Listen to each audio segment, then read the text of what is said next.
Hey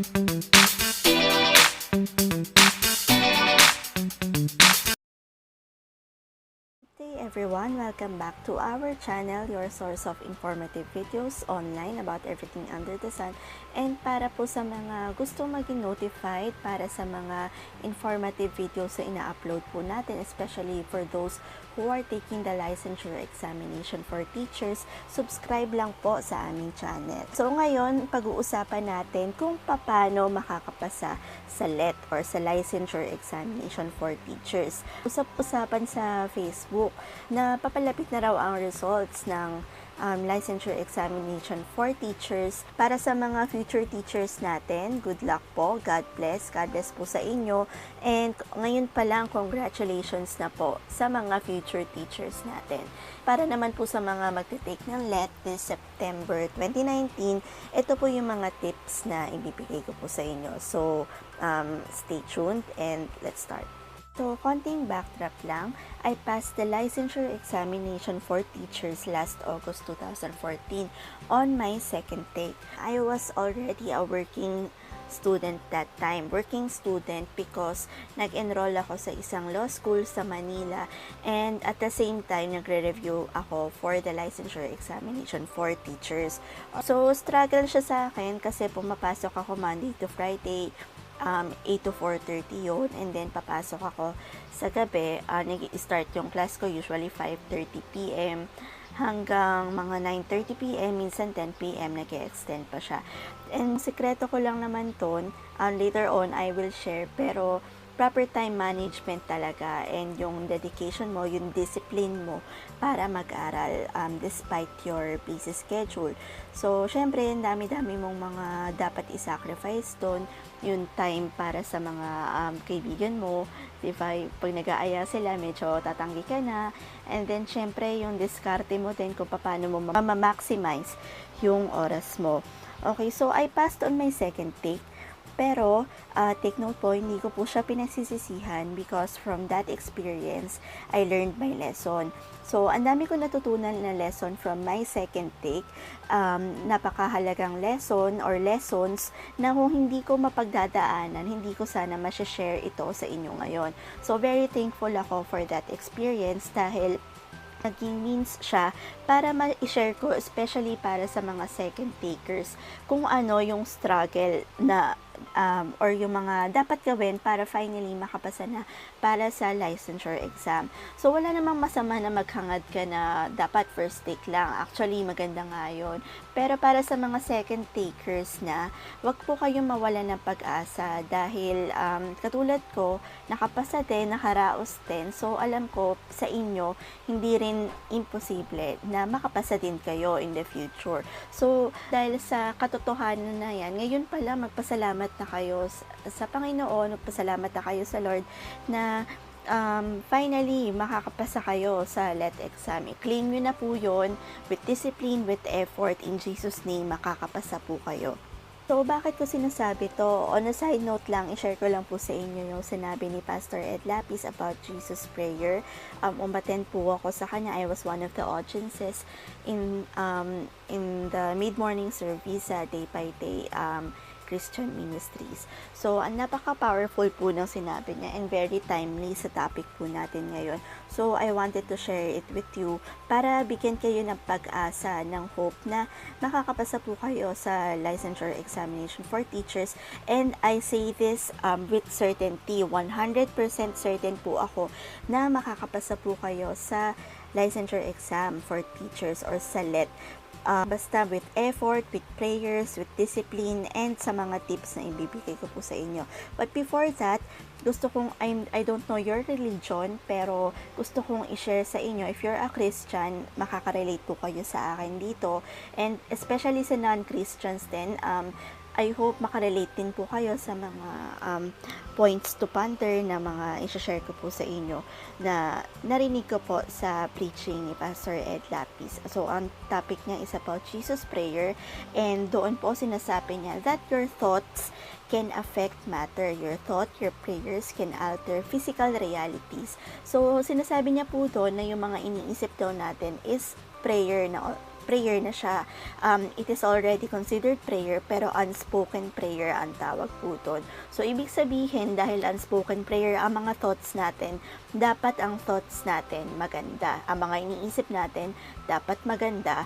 So, kung gusto mo, kung ang prayer mo ay makapasa para sa licensure exam for teachers, dapat sa isip mo palang kiniklaim mo na napapasa ka na yung thoughts mo, yung iniisip mo or yung outlook mo sa pananaw mo, yung mga ginagawa mo, as if makakapasa ka talaga, na napapasa ka na sa LET. And also, sinasabi niya doon na pag nagdasal ka, iwasan mo na mag-ask kasi or mag-request sa Lord kasi alam na niya kung ano yung nasa kaibuturan ng puso mo. Alam na niya kung ano yung hinihiling mo na makapasa ng LET. So, hindi mo na kailangan ulitin yon sa Panginoon or kay Jesus. When you pray, believe that it is answered already. So, halimbawa, pag nagdadasal kayo, imbis na sabihin yung, Lord, sana makapasa po ako sa licensure exam for teachers or sa LET. Sana makapasa ako sa LET. So, instead of that, why don't you rephrase it na, Lord, maraming salamat po. Dahil ngayon pa lang, alam ko pong pagtatakumpayan ko po itong LET na to. Alam ko pong makakapasa po ako sa LET at alam ko na dahil mahal nyo ko, ibibigay nyo po what's best sa akin. Ibibigay nyo po yung blessings na hinihingi ko dahil po mahal nyo po ako. Alam ko po na makakapasa po ako sa LET dahil mahal niyo po ako, hindi niyo po ako papabayaan. You deserve, you give what's only best for your children and I deserve all the blessings dahil po anak po ako ng Diyos. So, ayun. So, ganun dapat yung structure ng prayer. You are on the receiving end already. Kiniklaim mo na makakapasa ka sa LET. Also, sinabi niya Romans 12:2, do not be conformed to the patterns of this world, but be transformed by the renewing of your minds. So, ibig sabihin lang, change the way you think, the way you talk, because words are powerful. Focus on the positive side of life, okay? So, kung sa LET, nagdadasal kayo na sana makapasa kayo, you have to change the way you think, the way you talk, diba? The way you act na kailangan naka-align doon sa pagpasa mo sa LET. So, ayun nga, na sinasabi, situate yourself in the receiving and grateful position.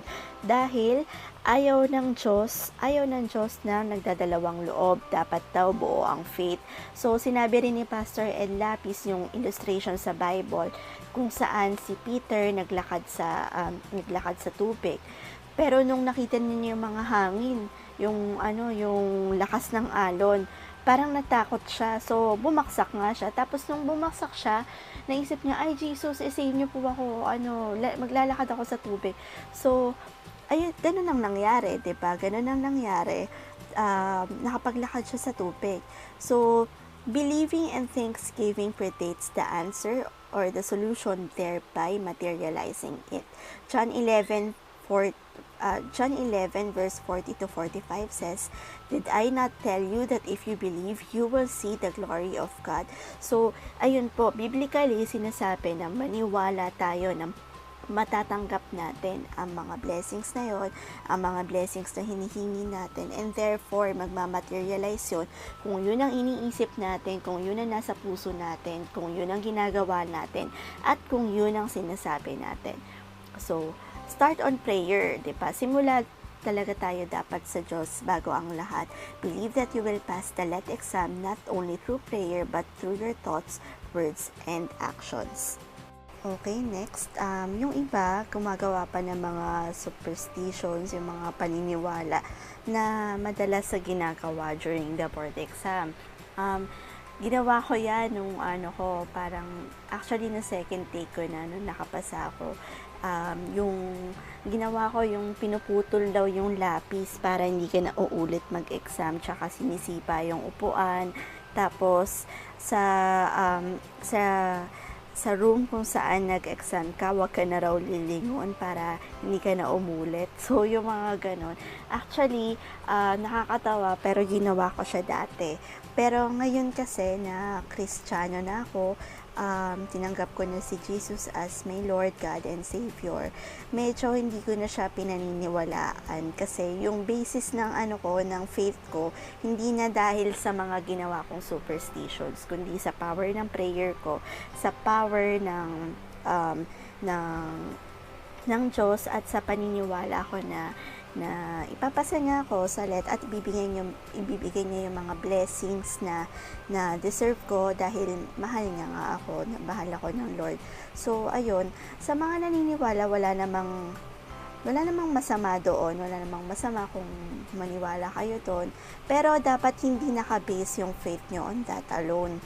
Siguro maganda siya in a way sa ibang tao dahil nagiging positive yung thoughts nila, pero yung paniniwala mo napapasa ka dahil lang nagputol ka ng lapis or hindi ka lumingon sa room kung saan nag-exam ka at saka sinipa mo yung upuan, yung mga ganong bagay, hindi doon nakabase yung paniniwala mo napapasa ka. It's because nag-review ka ng maayos, binigay mo yung best mo 100% at nagdasal ka na didinggin ng Diyos or matutupad yung prayers mo kasi yun na yun nasa isip mo, yun ang pinaniniwalaan mo. Next, ano ba ang motivation mo? So, when you say motivation, ano ba yung mga goals mo? Bakit kailangan mong pumasa ng let? And there's no other way kundi pumasa.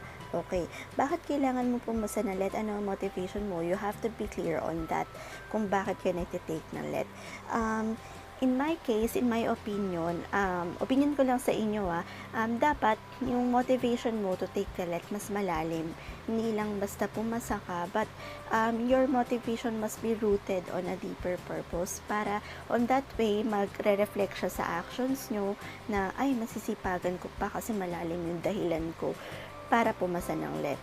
Okay, so in my case, sabi ko sa sarili ko, when I took my second take sa let, kailangan ipasa ko na to this time kasi yung status ng ng employment is coterminous lang. So, yung pag coterminous ka, ibig sabihin, pag yung boss mo magre-retire na, wala ka na ring trabaho. So, ako, ang pinaka-motivation ko during that time is to seek a permanent position in a government office. Okay. Nasa gobyerno po kasi ako nag-work and yung status of employment ko is coterminous pa lang. And for me to seek a permanent position, kailangan meron akong eligibility. Or yung on my case, yung let, kailangan ko siya kasi equivalent na rin siya sa civil service eligibility. So, yun ang pinaka-deeper motivation ko. Next sa mga motivation ko, ngayon, katulad nito, yung mga knowledge na sinishare ko sa inyo ngayon, it was part of my motivation during the time I was taking the let exam. Gusto kong makapasa sa let dahil someday, a few years ago, parang someday, gusto ko na makapag-establish ako ng sarili kong tutorial center, hopefully in the future tutorial center, and any means kung saan na-share ko yung knowledge ko or yung passion ko magturo. Hindi man ako nagtuturo ngayon, hindi man ako teacher ngayon sa formal school, pero yung passion ko magturo, ma-share ko sa mga tao. Halimbawa na nga ito, yung YouTube. So, parang 'di ba, useless na, hindi ko naman sinasabing totally useless, pero mas may authority ka kasi na mag-share ng knowledge mo, especially about let, kung pasado ka na, kung licensed professional teacher ka na mismo, 'di ba? So, yun, those were my motivations para pumasa ng let. So, ikaw ba, ano yung motivation mo para pumasa ng let? So, if you're doing this for your family, so, maganda motivation din yun. So, dapat hindi lang para magkaroon ka lang ng lisensya, dapat mas malalim yung dahilan mo para ka makapasa ng let. Mas malalim yung dahilan kung bakit ka kumukuha ng lisensya. Next, you have to decide whether you will self-study na lang or self-review or enroll in a review center. Okay, marami kasing advantages and disadvantages yung papasok ka sa review center. Okay, para sa mga katulad ko na nung college, medyo nagpapasaway lang na hindi masyadong aral pero nakakapasa. Okay, hindi naman po sa nagmamayabang pero medyo lax po ako nung college. Pero praise God, grasya na lang ng Diyos na nakakapasa ako sa mga subjects ko and nakagraduate ako. Pero para sa mga ganun, yung hindi masyadong aral nung college, pag nag-enroll ka kasi sa review center, medyo magugulat ka dahil mabilis masyado yung pacing ng subjects, ng the way they teach. Pero ang advantage naman sa review center, yung mga review materials nila, ayun, tapos yung mga books na binibenta nila. And also, kapag medyo kulang ka sa disiplina, magandang mag-enroll sa review center para purasado kang pumasok, purasado kang makinig sa mga lecturers sa review center. And kung magsa-self-review ka, well, kasi it's a case-to-case basis eh.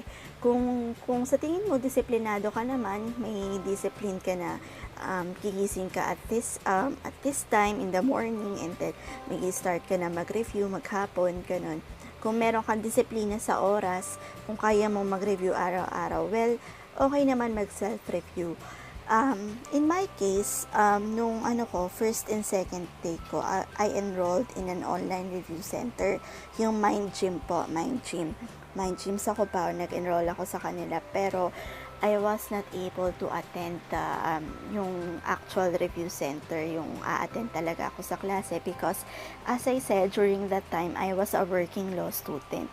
So, wala akong luxury of time to attend a review center. So, ginawa ko siya online. So, i-share ko lang yung parang pinaka-mistake ko doon kasi sabi, yung Mind Gym Philippines daw, napaka galing na review center, ang dami nilang naipapasa, ang dami nilang top notchers. And dahil busy ako, from that alone, I relied on their promise na maraming papasa. Ganun, yung credibility nila na ang daming, yung reputation nila na ang daming pumapasa sa kanila. So, I relied on that alone. And then, nung bumaksak ako on my first take, I realized na mali pala na basta lang ako nag-enroll sa maganda na review center without my effort, yung my personal effort na talagang mag-review, disiplina yung sarili ko mag-review. So, payo ko lang, huwag kayong magre-rely basta-basta sa magandang review center alone. Siyempre, sariling effort pa rin natin yun. But it helps kapag meron kang disiplina sa sarili na mag-review, yung effort mo mag-review nandun. At the same time, enrolled ka pa sa review center na maganda. So, on my second take, natuto na ako. Siyempre, nandun na yung discipline ko na magpasa araw-araw kahit busy. Kahit sobrang busy ko that time. And at the same time, nag-online review center pa rin ako. Tinuloy-tuloy ko yon. Nagsasagot ako sa mga online drills nila.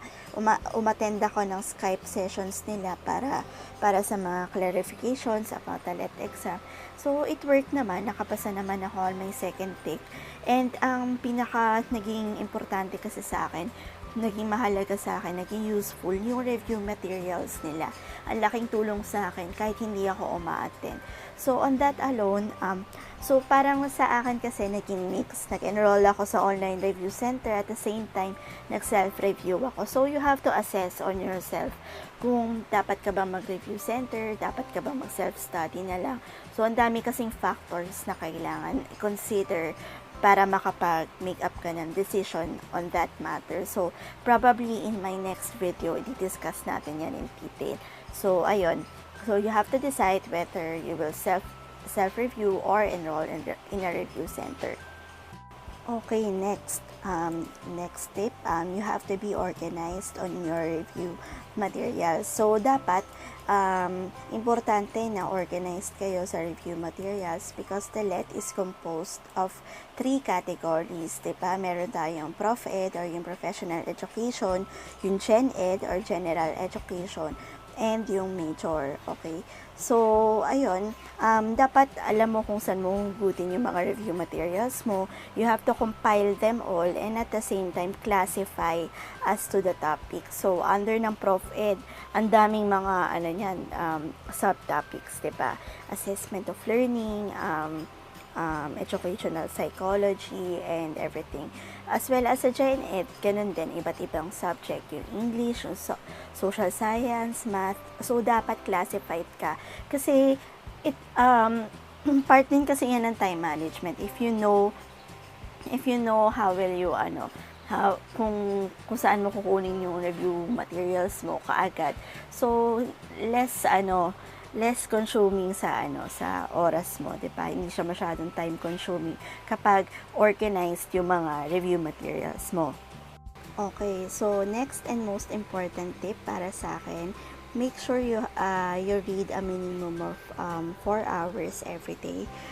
Sige, 3 to 4 hours kapag, or at least 3 hours kapag sobrang busy ka, may lakad kayo on that day. Halimbawa, hindi maiwasan lalakad ka on that day. Dapat you have to make sure na nakapag-review ka on that day kahit papano. Dapat hindi mo puputulin na araw-araw nagbabasa ka, nakakapag-review ka. In that way, papasa ka. Okay, so sa akin, naging effective yon on my second take. Talagang dinisiplina ko sarili ko na araw-araw magbabasa ako. So imagine yung workload ko nun, yung schedule ko, 8 a.m. to 4:30 pumapasok ako, tapos uuwi ako ng mga 9 o'clock na or 9:30 sa gabi dahil nag-review pa ako. So paano ko nasisingit yung yung review ko. So, proper time management is the key. Ang ginagawa ko, halimbawa, during break time, nagbabasa ako, and pag uuwi ako sa bahay, imbis na magluluto pa ako, kailangan nakakain na ako para dire-diretso yung pagbabasa ko, 'di ba? So, may mga little sacrifices kang kailangan gawin para maging worth it. Okay, ma-realize mo in the end, in the future, na worth it yung mga little effort mo, little sacrifices na ginagawa para lang makapag-review ka at least sa minimum hours mo na 3 to 4 hours a day. So, much better kung sa weekends, maghapon kang magre-review, diba? Wala kang ginagawa, or sa time off mo, maghapon kang mag-review, much better. Pero, ang importante kasi dito is yung consistency. Dapat araw-araw ka and hindi mo i-break yun. So, ayun, yun ang parang para sa akin na, yun ang parang naging pinaka-effective na paraan ko para makapasa ako ng LET. Hindi ko talagang nag-promise ako sa sarili ko on my second take na kailangan araw-araw ako magpapasa, araw-araw ako magre-review. Okay.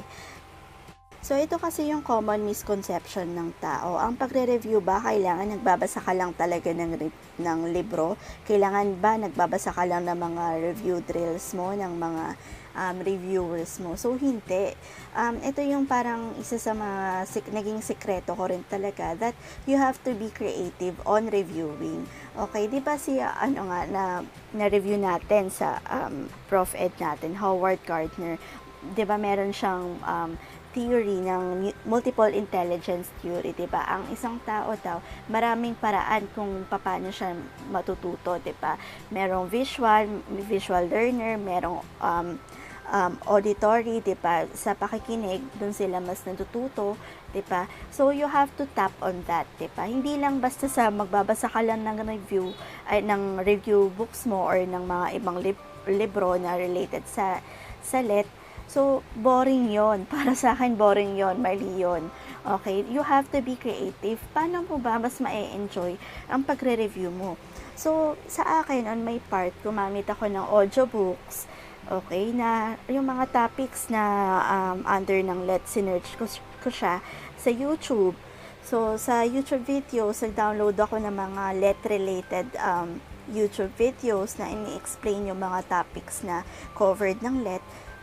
Gumamit ako ng mind maps. If you're aware of mind maps, yung gagawa ka ng parang mind map, yung parang i-connect mo yung mga topics at subtopics, and then you'll provide your own definition. Para sa akin kasi, mas madali ko siyang nakikita yung connection ng isang concept with each other kaysa sa magbabasa ako ng libro tapos titingnan ko sa previous pages. Para sa akin, mas nakakalito yun kasi on my part, na-discover ko na visual learner ako. Mas nare-review ko yung mga bagay-bagay, mas natatandaan ko. Kapag ka nagdo-drawing ako, alam mo yon, yung nakikita ko yung totality ng isang concept and your relation ng concept na to sa iba't ibang concept pa. So, fishbone method, yung similar siya sa mind map. Later on, I will show to you yung mga ang mga examples sa mind maps ng fishbone. And then, flashcard din, napaka-importante sa akin. So, habang nagbabasa ako ng review books, yung mga let-related books, ginagawan ko siya ng flashcards. So, I use Quizlet, yung online flashcard. Doon ko linalagay yung mga Q&A, question and answer. So, halimbawa, may nabasa ako about sa Prof. Ed, about halimbawa, yung mga ism, idealism. So, tinatranslate ko siya into Q&A format para ako mismo, yung sarili ko, tinatanong ko. So, these things are proven effective on my part. So, nasa sa'yo yun. You have to discover on yourself kung anong klaseng learner ka. So, sa akin, visual learner ako. Mas natutuwa ako sa mga ganong bagay. Sa pakikinig, very helpful yon. Kasi sa panonood ko, nagkakaroon ng repetition, ng review. So, nagre-retain siya sa utak ko. So, hindi naman kasi kailangan na magbabasa ka lang talaga ng libro, although it helps. Pero, paano mo ba mas ma-enjoy yung pagre-review mo? Aminin natin, boring na nga magbasa ng libro boring na mag-review. So, you have to be creative. Paano mo mas ma-enjoy ang review mo? Next, dito sa next tip ko na to, hina-highlight ko yung importance ng repetition. Napaka-importante yung mga drills, yung repetition, kasi on that way, syempre, ito yung repetition provided na you understand na talaga yung mga concepts and then rini-repeat mo na lang siya. So, very important step to kasi on that way, nagre-retain yung mga concepts sa memory mo. So, what way para mag-retain yung mga concepts o yung mga topics na kailangan tandaan sa let. So, try mo answer drills, nag-answer ka ng mga sample mock let exam and then answer those, tapos tingnan mo sa answer key, ganon. Practice ka na as if sasagot ka na talaga for let. Hindi lang basta nagre-review, pero review as if nandun ka na mismo sa let. On that way, nagkakaroon ka ng repetition, napapractice mo yung feel kung paano magsagot para sa let. So in this part, dito ko masasabi na importante yung review centers kasi nakakapagbigay sila ng mga let review drills, yung mga Q&A para sa let. Okay? So, ayun, repetition, very important. So, next, ano ba yung next tip ko? You have to exercise. So, aminado naman ako, hindi ko masyadong nagagawa, pero hindi naman kailangan na sobrang effort na exercise. At least mapawisan ka lang, maglakad-lakad ka lang dyan para lang para maging active yung brain mo, kasi sabi nila pag nag-exercise daw nakaka-stimulate daw ng memory ng brain. So, scientifically, may basihan naman siya. So, why not gawin yun?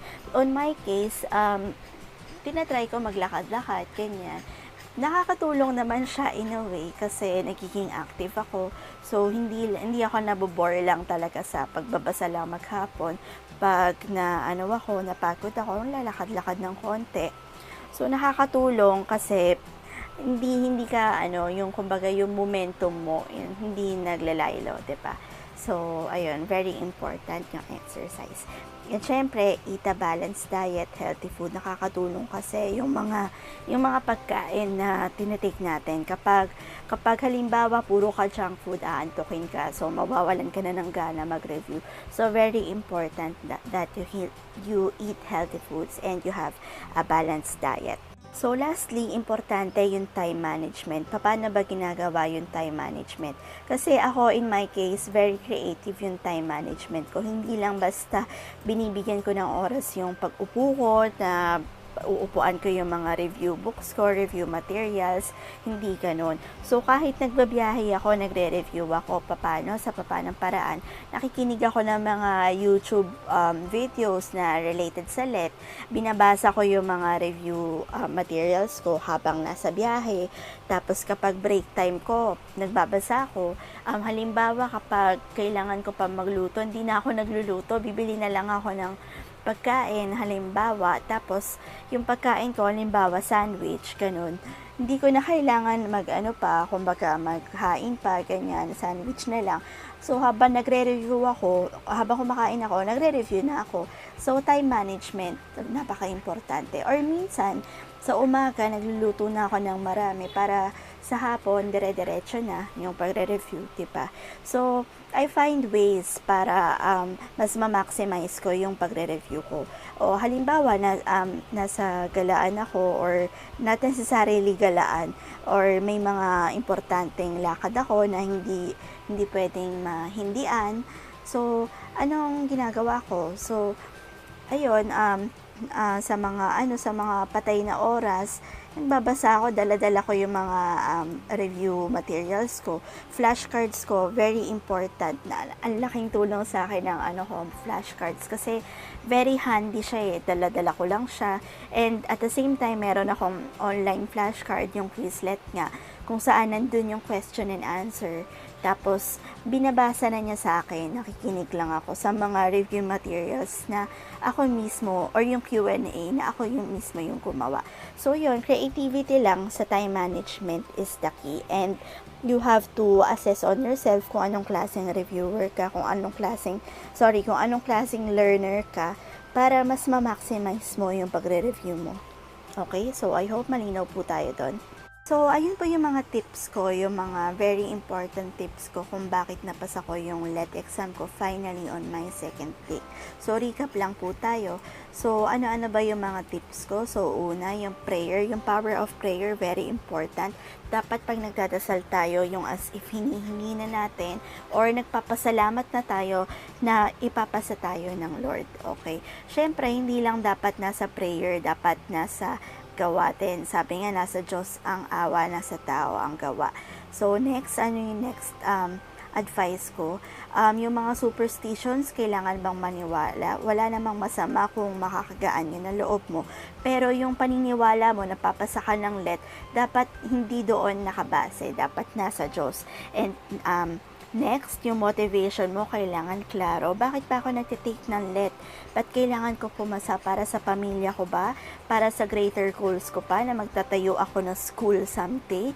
Or magiging principal ako sa isang school? Or kung ano pa man yan na motivation mo? Okay, so you have to be clear on your motivation. And especially, isa pa, kapag nagre-review tayo, dapat nagre-review ka to top the LET, not just to pass. Para kapag bumaksa ka man ng konti sa goal mo na to top the LET, pasado ka pa rin, pasok ka pa rin. So, review as if you are aiming for the top. Diba? Give it your 100%. So, ganun dapat 100% to the maximum level. And next, you have to decide whether you will study or self-review or enroll in a review center. So, dapat malinaw sa'yo. You have to assess on yourself kung sa oras mo, binibigyan ka ng privilege pa para makapag-enroll sa review center. So, ikaw ang makakapag-decide nun. And next, you have to be organized on your review materials. Be sure to read at least a minimum of 3 to 4 hours every day. Walang mintis yun, walang putol. Dapat religiously nagbabasa kayo at least 3 to 4 hours every day or longer hours, mas maganda. And also, you have to be creative on your review, on your studying. So, kung nagbabasa lang kayo ng libro, hindi ko sinasabing mali yun, pero you have to find ways to be creative. You have to use audiobooks, YouTube videos, yung mga mind maps, flashcards, yung mga study aids na tinatawag. So, next, yung answer drills, very important na nagre-review ka as if nagsasagot ka na para sa LET. So, this will help you prepare mentally, physically din para sa LET kung parang magkakaroon ka na feel kung paano magsagot para sa let. And syempre, you have to exercise, eat healthy foods, you have to have a balanced diet para makatulong din sa pagre-review mo. And lastly, yung time management, very important. You have to maximize your time para mas makapag-review ka, para mas mabigay mo yung oras mo para sa pagre-review. So, everything na sinabi ko, yung mga tips ko, posible yan. Basta may disiplina ka, may hard work ka, at yung motivation mo nandun. Kumbaga, malalim yung motivation mo. Very important yun. So, I hope marami kayong natutunan sa mga tips na to. And para sa mga mag-e-exam, para sa let, good luck and God bless. I pray na ipapasa mo yung let, papasa na yan, papasa ka para sa let, in Jesus' name. With your effort, with your discipline, everything is possible para sa Panginoon. So, hindi naman niya tayo pinapabayaan. Nandyan lang siya, especially kapag nakikita niya yung effort mo. So, sana marami kayong natutunan dito sa topic na to. And again, thanks for watching. And sa may mga tips pa dyan para sa mga co-teachers natin na magte-take din ng let, why not give your give your opinions on the comment down below. So again, maraming salamat po. Thanks for watching it.